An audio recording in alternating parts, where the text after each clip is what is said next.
If you like our video, click the button to subscribe to our channel and get easy access to new content. To see our full suite of ad-free video courses, instruction manuals, and quick reference guides, visit us at www.teachucomp.com. The Year-End Wizard helps close your first open fiscal year, payroll tax year, or both. Before starting this wizard, there are a few tasks you should perform. You should print any unprinted items like invoices and paychecks. You should also clear the Waiting on Bill checkbox in the Purchases/Receive Inventory window for any outstanding vendor purchases. If you start the wizard before doing this, it will not proceed. You may also want to purge inactive records before this, although it isn't required.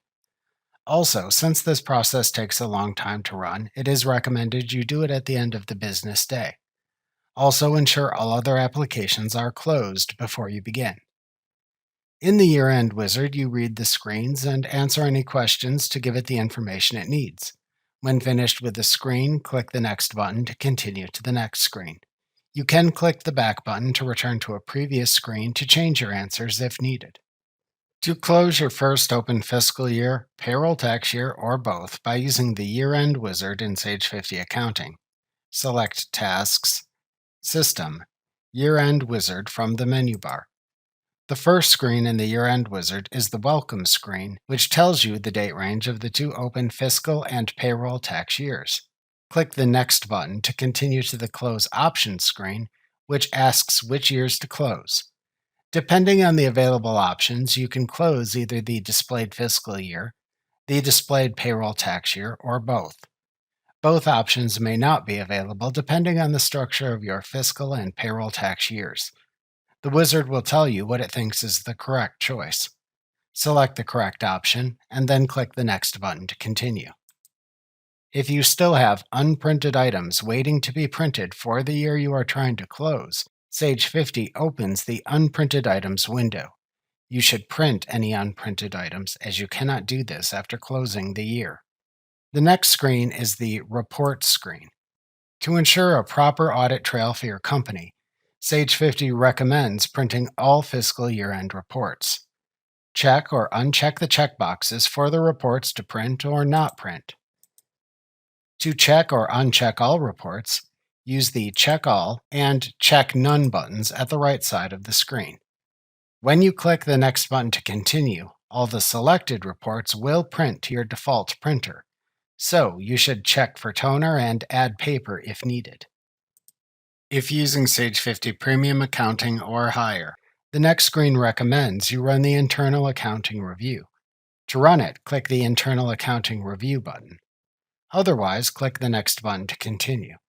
The Internal Accounting Review is discussed in a later lesson in this tutorial. The Backup Company Data screen then appears. To make a backup, click the Backup button to open the Backup Company window. To be prompted to back up your files again in the specified number of days, click the Remind Me checkbox. To add your company name to the backup file name, check the Include Company Name in the Backup File Name checkbox. Then click the Backup button to begin the backup. In the Save Backup As window, enter or select where to save the backup file. Sage 50 creates a backup file name using the date and company name if you check that option. To change this, enter a new name into the file name field. Then click the Save button to make the backup. Then click the OK button in the message box to back up the data. Then click the Next button to continue. The next screen is the Archive Company Data screen. In this screen, you can choose to create an archive copy of your company data. The archive copy is a separate copy of the company file that exists in a read-only state. You can use this copy to view transactions and print reports, but you cannot edit or delete its transactions or add new transactions. The archive copy is a copy of the company data as it exists before closing the year. To create an archive copy, check the Archive Copy checkbox, and then enter the archive name as you want it to appear. Then click the Next button to continue. In the new open fiscal year screen that appears, the wizard lets you review the accounting periods in your current open fiscal year and the next fiscal year. To restructure the company's next fiscal year for tax purposes if needed, change the date range of the accounting periods in that year. However, this is generally not necessary.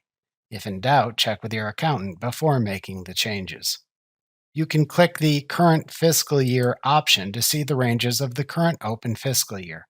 To see the dates of the accounting periods for the next fiscal year, click the Next Fiscal Year option to show the accounting periods for the next fiscal year.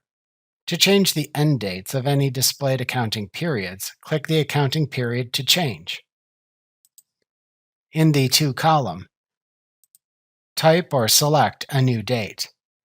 When you change the To field, the From date for the next accounting period changes too. Then click the Next button to continue when finished. The Confirm Close screen that then appears confirms the years to close. If you think any of this is incorrect, click the Back button to find the previous screen where you need to make corrections and then change the incorrect options. If things look correct, click the Next button to continue. In the Begin Close screen, click the Begin Close button to close out the years. After this process starts, however, it is imperative you do not disrupt it. Do not turn off your computer. This will take a while, so it is best to do this at the end of the business day.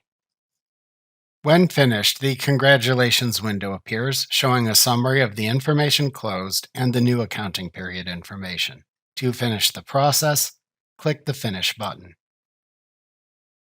Remember to click the Subscribe button to see more of our videos. See our full suite of courses, instruction manuals, and quick reference guides at www.teachucomp.com.